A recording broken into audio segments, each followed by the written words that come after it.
despite the fact यहाँ पे अब कश्मीर में आपके 30 लोग almost every month killed हो रहे हैं, mostly teenager and little kids. Every month or every day?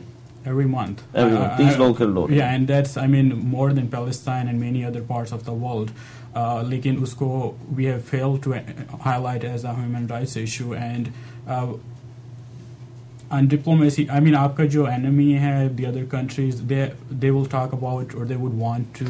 लेकिन अगर इंडिया के पास सुपर हैंड है तो क्या आप इंडिया से हम डर के बैठ जाए, क्या करेंगे? नहीं, इंडिया के पास बैठे, लेकिन आप उनको you have to make them come to the talking table. वो अब आए हैं, अब उस opportunity को exploit करना है. We don't have to make them come to the talking table. If they want to come talk to us, yes, we should be open, and we are open.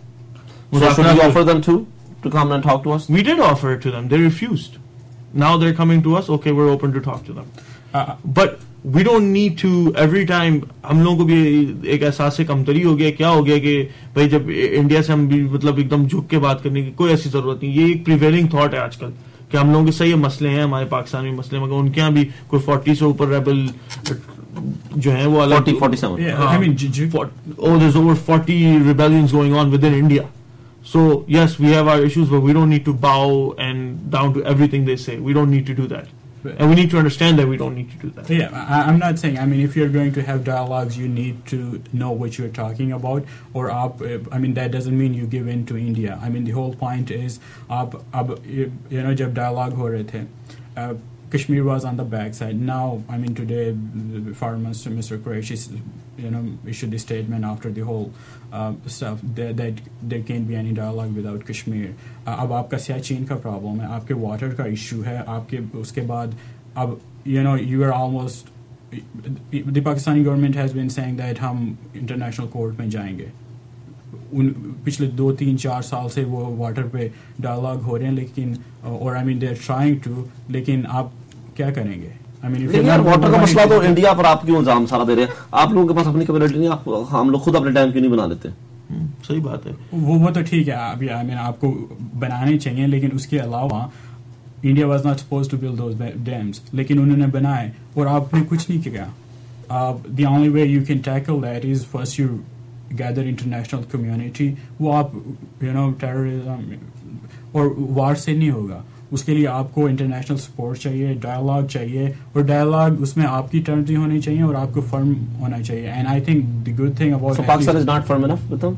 I mean I think इनकी इस बात से मैं इत्तेफाक करूंगा. ये matters हमें उनसे डिस्कस करनी होगी, मगर उनसे डिस्कस करने के लिए मैं इस बात से भी इत्तेफाक करता हूँ कि इंटरनेशनल कम्युनिटी की हमें सपोर्ट होनी चाहिए. बट इंडिया की जो स्ट्रेटेजी रही है कि वो डाइवर्ट करता है इशूज से. अभी भी जब वो कश्मीर के इशू से जो मेन इशूज है उनसे डाइवर्ट होकर वो अपनी बातें करते हैं कि भाई उनको जो ट्रेड एक्सेस मिल जाए अफगानिस्तान में, उनका यही उनका पॉइंट था. Pakistan needs to stay focused on what we need to resolve. Kashmir is a huge issue for us. जब तक कि we have to bring India to the talking table on Kashmir. अगर इंडिया बात करना चाहता है तो फिर हमसे अगर बात करना है तो हमारी भी बात सुने, हमारे भी जो मसाइल हैं, हमारे भी जो इश्यूज हैं उनको भी सुने. फिर अगर वो चाह रहा है कि हम उनकी बात सुने जो हम सुन रहे हैं, तो आप लोग करें बात, सुनेंगे वो लोग. जब आप उनकी बात सुनते हैं तो वो तो खुद ही कह रहे हैं हम कश्मीर पे नहीं बात करना चाहते. आप जब तक टेररिज्म नहीं सॉल्व करते अपनी कंट्री में, भाई आपके मुल्क में जो 10,000 और प्रॉब्लम्स हैं वो भी क्या हमसे रिलेटेड नहीं है.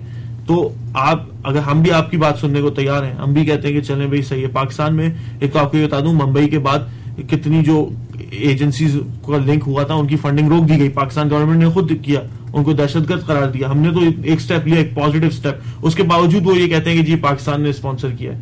तो फिर हम क्या कर सकते हैं? They are always questioning our intention. सही ना? They have always questioned our intention since 1947. If I just add to that, I mean I agree with that. When we go to talking table, we have to keep the Kashmir issue and the things that we need to talk about. I mean, they came here and said, हमारे पास limited mandate about this. That's absurd. I agree with that. And the good thing about this dialogue, even some are saying that it's a failure, but at least the Indian side, and if you look at some of their some people in their government are realizing that they need to get back to the composite dialogue, or at least talk about those issues. We have to pressure them. We have to pressure India. Yeah, you have to pressure them. I mean, they're pressurizing us, or I mean Pakistan from every side, and Pakistan needs to. I mean, Pakistan has excellent opportunity because of the Afghanistan, and they're not able to capitalize on that. But यहाँ पर हम एक छोटी सी break लेंगे, मेरे break का वक्त आ गया, हम यहाँ पर छोटी सी ब्रेक लेंगे, हमारे साथ रहिएगा। हम वापस आएंगे तो हम बात करेंगे इंडस वाटर ट्रीटी की जो पाकिस्तान और इंडिया के दरमियान है उसके बारे में, जो इंडिया जो उसके कवानीन की जो खिलाफ वर्जी कर रहा है। हमारे साथ रहिएगा, right back after short break.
Welcome back नाज़रीन। और खबर जानने से पहले हम लोग बात कर रहे थे पाकिस्तान इंडिया के रिलेशनशिप की, और हम लोग बात यहाँ पर ये कर रहे थे कि जी ये कहते हैं कि इनको इंडिया की नीयत और बहुत अच्छा का जहाँ कहते हैं। हमारे साथ लाइन पर हामिद मीर साहब मौजूद हैं, सीनियर सहाफी हैं। हामिद मीर साहब अस्सलाम वालेकुम। जी वालेकुम सलाम। सर, हम लोग पाकिस्तान इंडिया के रिलेशन की बात कर रहे थे, अभी जो खासतौर पर जो 15 जुलाई को जो अभी एक डायलॉग्स हुए हैं जो कि जाहिरन जो है वो फेल डायलॉग्स थे, लेकिन उसके बावजूद जो है इंडिया को फायदा जो पहुंचा वो ये पहुंचा कि अफगानिस्तान के थ्रू जो उसको ट्रेड मिल गया। यहाँ पर हमारे गेस्ट जो कहते हैं कि जी इंडिया की नीयत पर उनको बहुत ज्यादा शक है, उनकी एस्टैब्लिशमेंट और उनकी लीड क्लास पर, कि इंडिया जो है वो इन हालात में ना तो इंडिया ने हमें कभी एक्सेप्ट किया है। तो क्या आप समझते हैं कि इन तमाम हालात में अमन की आशा और वो एक पीस प्रोसेस है उसको आप कैसे देखते हैं? देखें, ये तो बात दुरुस्त है कि जो इंडियन एस्टेब्लिशमेंट है और खासतौर पर जो इंडियन इंटेलिजेंस एजेंसी है वो इस रीजन के अमन को बर्बाद करने के लिए 3-4 साल की साजिशें कर रही है, लेकिन अमन की आशा जो है उसका बुनियादी फायदा किसको होगा, ये सवाल है। कि अमन की आशा जो है वो इस वक्त पाकिस्तान की जरूरत है, इस वक्त कश्मीरियों की जरूरत है, क्योंकि पाकिस्तान के अंदरूनी हालात इस किस्म के हैं कि हमें 3-4 मुहावजों पर अंदरूनी लड़ाई का सामना है। बलूचिस्तान में लड़ाई हो रही है, सूबा खैबर पख्तूनख्वा में हमारा मुकाबला मिलिटेंट्स के साथ है, और जो ट्राइबल एरिया है उसकी 7 एजेंसियों में इस वक्त ऑपरेशन चल रहे हैं। तो इस सूरत हाल में भारत के साथ अगर ताल्लुकात नॉर्मलाइज होते हैं तो उसका पाकिस्तान को फायदा है, और यही अमन की जो आशा है ये इसका बुनियादी मकसद भी है। लेकिन भारत की जो एस्टेब्लिशमेंट है वो अच्छी तरह जानती है कि मौजूदा सूरत हाल में अगर पाकिस्तान जो है इसके साथ हमारा कोई मामला तय पाता है और दोनों ममालिक के दरमियान अमन कायम होता है, तो पाकिस्तान जो है वो अपनी फौज मशरकी सरहदों से उठा के तो उसको मगरबी सरहदों पे ले जाएगा और वहां पर उसको ज्यादा फायदा होगा।